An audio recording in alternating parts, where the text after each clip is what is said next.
Welcome.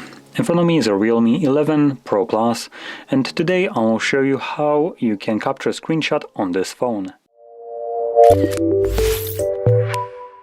So to get started, you want to open up content that you wish to capture. I'll be using home screen as an example for this, so it's already open for me, as you can see. Now, before you capture the screenshot, just make sure that the content that you wish to actually capture is visible right now on your screen. Once it is, hold your power button and volume down at the same time. You'll have sound pop up. First time around, it gives you the notification that you can capture a screenshot with the 3-finger swipe down, and you can also do a couple additional things, but I'm talking only about screenshots. So that being said, let's capture one with 3-finger swipe.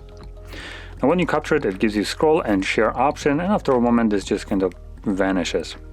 Going to the scroll option, it's only accessible in areas where you can scroll down. So as an example, your settings, you can scroll down here, and the content does need to be full screen basically.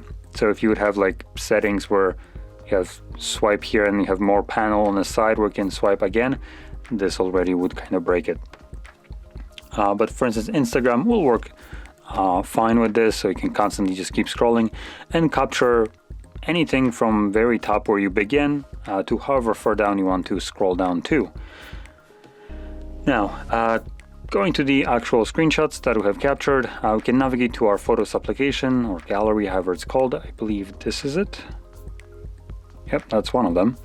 So you can see my screenshots right over here. So these two. So that's 1 and 2. There is a chance that we might also see it in the albums under screenshots, and there we go. Now, REALME does also clump up screenshots with screen recordings. That's why we have one screen recording right here. But again, these are the screenshots, and you can find them in the same place if you open up the Photos application from Google. So again, it will also have the screenshots folder, and you can also, never mind, you cannot see them in the Photos, so you can only find it in the library under Photos album. So there we go. Now, if you found this very helpful, don't forget to hit like, subscribe, and thanks for watching.